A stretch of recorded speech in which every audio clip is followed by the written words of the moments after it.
දැන් නම් දවල් පත්‍රිකාව ගැන කතා කරා හොඳටම ඇති.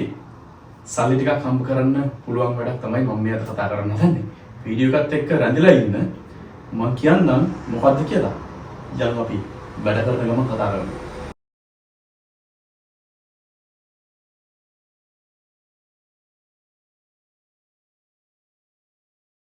ඉතින් වෙනද වගේම ඉතාමත් ආදරෙන් මගේ channel එකට Celebrits YouTube channel එකට අපේ channel එක වාගේ මගේ අපේ හැමෝගේම channel එකට ඉතාමත් ආදරෙන් මගේ යාළුවෝ ටික පිළිගන්නවා. අද වෙන වැඩක් කරන්න මම හිතුවා විශේෂ වැඩක්. පේන් තියෙනවා, පේන් බකට් තියෙනවා, කාඩ්බෝඩ් දාගෙන ඉන්නවා වගේමට මේ ප්‍රොපර්ටි එකේ මම වැදගත් වැඩක් කරන්න හදන්නේ. ඉතින් පිළිගන්න ගමන් ඔයාලා මගේ channel එකට මේ වීඩියෝ එකට සහ මගේ channel එකට ආදරෙන් මතක් කරලා සිටිනවා වීඩියෝ එකත් එක්ක දිගටම ඉන්න. ඒ වගේම තමයි ඔයා අද නම් මගේ වීඩියෝ එක බලන්නේ channel එක subscribe කරලා තියාගන්න. එතකොට ඔයාලට පුළුවන් දාපු ගමන් හරි මම වීඩියෝ එකක් ඔයාලට නිදහස් වෙලාවක හරි බලන්න. වැඩි කතා නැතුව වැඩ කරන ගමන් අපි කතා කරමු මම මේ ප්‍රොපර්ටි එකට මොකක්ද කරන්න යන්නේ කියලා තියෙනවා. මේ තමයි Amber කියන වෙබ්සයිට් එක. විශේෂයෙන්ම එක්සත් රාජධානිය ඒක ඇමරිකාව, ඕස්ට්‍රේලියාව මේ කියන ප්‍රධාන රටවල් වල විශේෂයෙන්ම ඉගෙන ගන්න යන ස්ටුඩන්ට්ස්ලා මූලික කරගෙන මෙයාලා එක සොලියුෂන් එකක් අරගෙන ඇවිල්ලා තියෙනවා. යුනිවර්සිටි ස්ටුඩන්ට්ස්ලාට accommodation දෙන්න බොහොම reasonable price එකකට. ඉතින් මේගොල්ලෝ අතරම එංගලන්තෙත් ක්‍රියාත්මක වෙනවා. එංගලන්තෙත් මෙයාලගේ properties ගොඩාක් තියෙනවා. විශේෂයෙන්ම මේ properties තියෙන අතරම යුනිවර්සිටි අවට. ඉතින් යුනිවර්සිටි අවට තියෙන නිසා අතරම ඔයාලා ස්ටුඩන්ට් කෙනෙක් විදිහට එංගලන්තෙට එන්න බලාපොරොත්තු වෙනවා නම් මෙයාලගේ property එක ඔයාලට හිටියොත් ඔයාලට ඇත්තටම ඉක්මනට යුනිවර්සිටි එකට යන්න පුළුවන්කම තියෙනවා, හැකියාව තියෙනවා. මොකද මෙයාලගේ තියෙන accommodations ඔක්කොම තියෙන්නේ යුනිවර්සිටි එකකට within 1-2 mile radius එකක තමයි සාමාන්‍යයෙන් මෙයාලගේ accommodation තියෙන්නේ. මම කියන්නම් ඇයි මම මෙයාලා recommend කරන්නේ කියලා. මොකද මම recommend කරන්න හේතුවක් තියෙනවා. මේගොල්ලෝ recommend කරන්න හේතුව තමයි මම දන්න ගොඩක් අය ඉන්නවා මේ Amber වෙබ්සයිට් එක පාවිච්චි කරලා බොහොම ලේසියෙන් accommodation හොයාගෙන එංගලන්තයට ඇවිල්ලා ස්ටඩීස් ටික කරගෙන යන අය මම දන්න ගොඩක් දෙනෙක්. description එකේ වෙබ්සයිට් link එක තියෙනවා. අදම ගිහිල්ලා ඔයාලට convenient accommodation එකක් book කරන්න. sorry කරන්න යන දෙයට කලින් මට ඔයාලට මේ property එක පෙන්නලා ඉන්න ඕනනේ. එන්න මාත් එක්ක වටේ ගිහිල්ලා බලමු කොහොමද මේ property එක කියලා. මේක තියෙන්නේ ස්ටැෆර්ඩ්ෂයර් වල ස්ටෝක්-ඔන්-ට්‍රෙන්ට් කියන නගරේ තමයි තියෙන්නේ.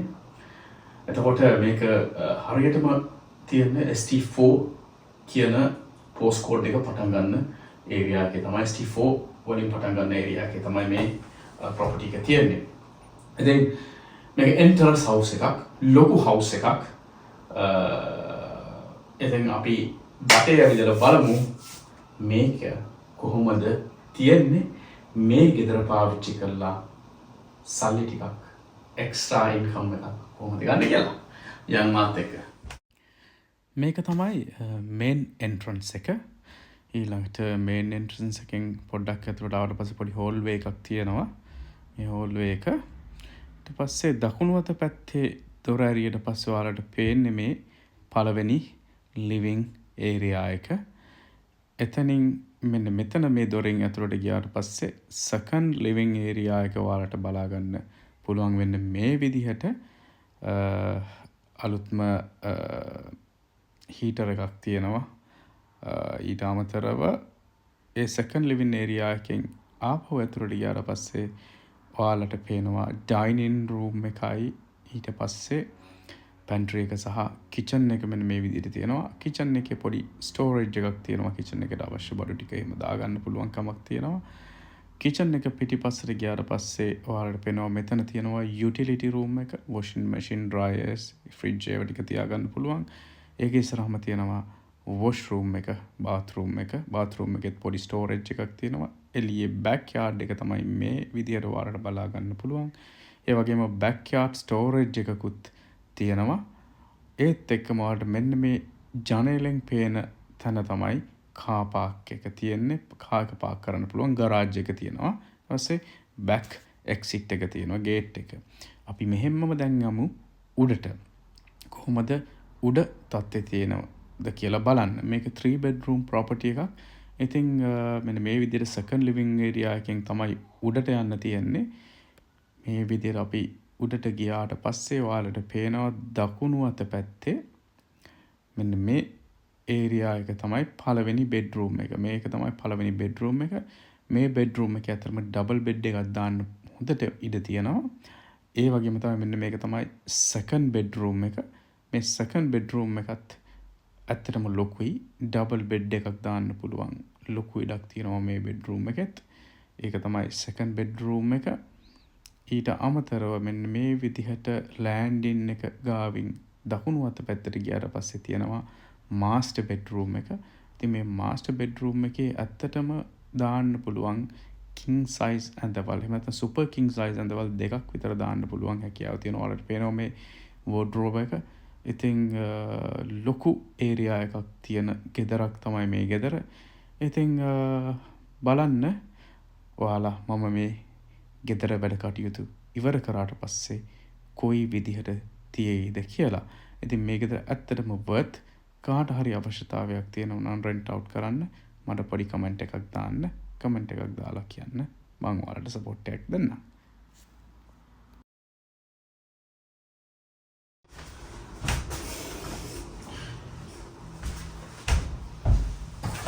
I think මට මේ ගෙදර ඇත්තටම හම්බුනේ මගේ යාළුවෙක් මාර්ගේ. මගේ යාළුවෙක් ඉන්නවා. ඉතින් එයා තමයි මට මේ ගෙදර අයිති එක්කෙනා සම්බන්ධ කරලා දුන්නේ. අයිති කෙනත් ලංකාවේ කෙනෙක්.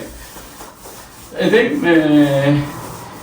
මම එයාට කතා කරලා මම කිව්වා මම මෙන්න මේ දේ තමයි කරන්න බලාපොරොත්තු වෙන්නේ. ඔයා කැමතිද මේ දේ කරනවද කියලා? එයාගේ කිසිම අකමැත්තක් නැහැ. කිසිම ප්‍රශ්නයක් නැහැ. මොකද එයාට මේ ප්‍රොපර්ටි එක මැනේජ් කරන්න වෙලාවක් නැහැ. මොකද එයා ඉන්නේ ස්කොට්ලන්ඩ් වල. රයිට්? ඒක නිසා මම රෙස්පොන්සිබිලිටි එක බාරගත්තා. බාර අරගෙන මම මේකට දැන් කරන්න යන්නේ ඇත්තටම ඔයාලා දන්නවා HMO කියලා. HMO කියලා කියන්නේ house with multiple occupants. Right? අන්න ඒ වලේ තමයි මම මේ කරන්න යන්නේ. ඔයාලා අන්න මමත් වැඩි දන්නේ නැහැ අතරම. හැම දෙයක්ම ඉගෙනගෙන තමයි හැම දෙයක්ම කියවලා බලලා පොඩි පොඩි දේවල් ඉගෙනගෙන තමයි මම මේ කතා කරන්නේ. ඉතින් හිතන්න එපා මම මේ ගොඩාක් දන්නවා කියලා. නමුත් මේ බොහොම පොඩ්ඩක් දැනගත්තට පස්සේ ඒ ටික අපිට ඉස්සරහට ගේමක් ගහගෙන යන්න. ඉතින් එක්ස්ට්‍රා ඉන්කම් එකක් හොයාගන්නේ කොහොමද මේකේ කියලා තමයි මම මේ වීඩියෝ එකෙන් කතා කරන්නේ.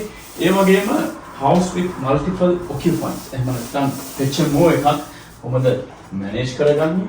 ඔයාලට ඒකට අදාළ වෙන නීති රාමුව කොහොමද සකස් කරගන්නේ? මොන වගේ නීතිද කියන්නේ කියන එක පිළිබඳව තමයි මම චුට්ටක් මේ කතා කරන්නේ. ඊට කලින් මම ඊට කලින් අතනම ලොකුවට පේන්ට් කළා. මේ ආපු දවස්වල පේන්ට් කරා ගලන්තේ හැම වෙලෙම කරා. මොකද මම ආවට පස්සේ මෙහාට ආවට පස්සේ ඇත්තටම තමන්ගේ වැඩ ටික තමන් කරගන්න එක තමයි මාරම ලේසි. මොකද ඒක ලොකු ඉතුරුවක්.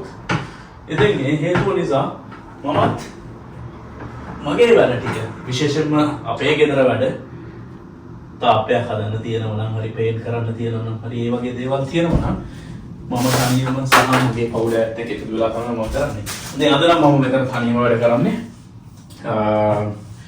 ඉතින් ඒක අපිට වාසි සහ අපිට අලුත් එක්ස්පීරියන්ස් එකක්.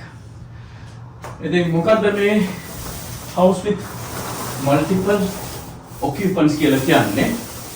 ඔයාලා දන්නවා ඔයාලා කොහෙට හරි යනකොට කොහේ ට්‍රිප් එකක් එහෙම යනකොට බුක් කරනවනේ ඔය Airbnb ගිහිල්ලා හරි booking.com හරි ගිහිල්ලා හරි ගෙවල් අන්න ඒ වගේ එකක් තමයි මේ house with multiple occupants කියලා කියන්නේ. right? ඉතින් අන්න ඒ දේ සඳහා තමයි මම මේ ගෙදර වැඩ කටයුතු බාර අරගෙන කරගෙන යන්න බලාපොරොත්තු වෙන්නේ. එතෙන්දී විශේෂ කාරණා කීපයක් තියෙනවා මතක් කරගන්න. සමහර ඒරියාස් තියෙනවා එංගලන්තේ, right? වෙනත් එක්සත් රාජධානියේ ආටිකල් 4 යටතට වැටෙන ආටිකල් 4 කියලා එකක් තියෙනවා.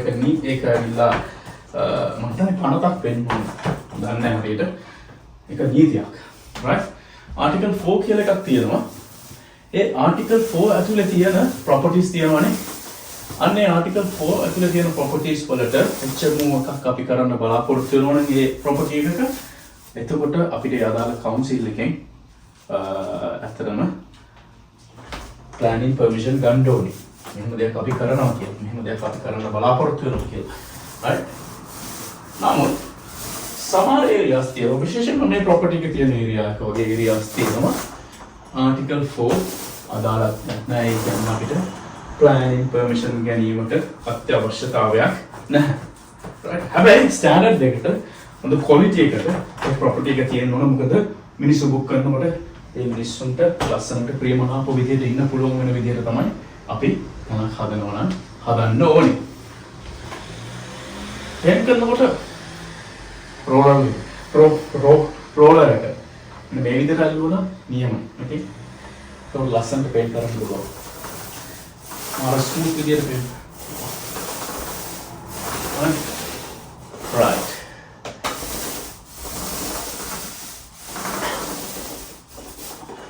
ඉතින් ඊට කලින් මේ ගෙදර මම HMO වලට පාවිච්චි කරන්න කලින් ලංකාවේ කාට හරි අවශ්‍යතාවය තියෙනවා නම් ඕනේ නම් කමෙන්ට් අපහසු නම් ගෑප් හොයාගන්න මට කියන්න කමෙන්ට් එකක් දාලා කියන්න ඔයාලා ස්ටේබල් වෙනකන් මේක ඔයාලට ට්‍රෙන්ඩ් කරන්න පුළුවන්.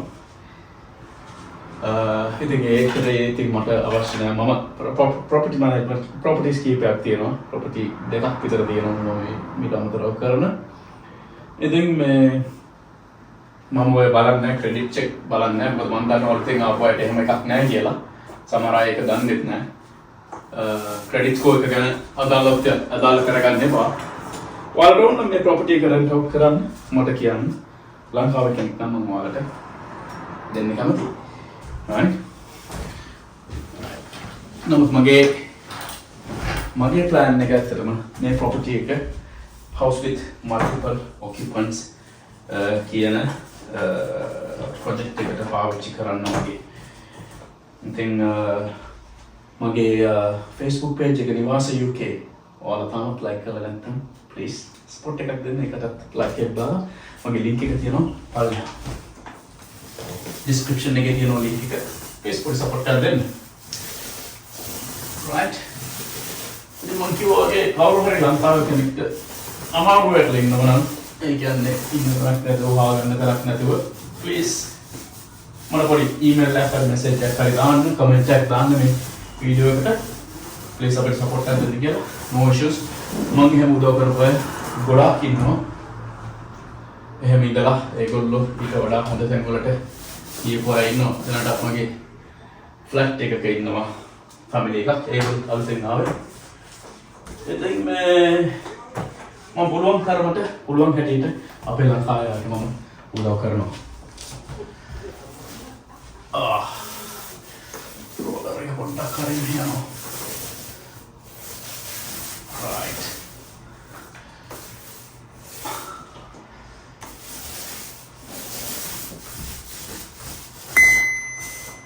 ඇත්තටම මට වීඩියෝ එක කම්ප්ලීට් කරන්න බැරුණා මොකද ෆෝන් එකේ බැටරි බැස්සා. නමුත් ඉතින් HMO එකක් කරන්න යනකොට ඔයාලා විශේෂයෙන්ම දැනගත යුතු කාරණා කීපයක් තියෙනවා. මට ඒක highlight කරන්න ඕන වුණා මේ වීඩියෝ එකේ අන්තිමට. ඒක තමයි මුලින්ම ඔයාලා බලන්න ආටිකල් 4 zone එකේද ඒ property එක තියෙන්නේ කියලා. එහෙම තියෙනවා නම් ඒක අදාළ council එකට ගිහිල්ලා planning permission ගන්න ඕනේ. අනිත් එක තමයි mortgage terms ටික බලන්න. ඔයා first time buyer කෙනෙක්ගෙන් ඒක ගන්නවා නම් මතක තියාගන්න ඒ first time buyer ගතපු ඔයාගේ ගෙදර වාට රෙන්ට් අවුට් කරන්න බෑ. ඒක නීතියෙන් තහනම්. ඒක වාට ප්‍රශ්නයක්කුත් වෙනවා සමහර වෙලාවට. ඊට අමතරව විශේෂම ප්‍රශ්නයක් වෙනවා ඒ අදාළ ගෙදර ගතිපු කෙනා. ටෙනර් එක බලන්න විශේෂම ඒක ෆ්‍රී හෝල්ඩ්ද කියලා. එහෙම නැත්නම් ලීස් හෝල්ඩ් එකක් නම් ඔයාලට ගෙවන්න වෙනවා.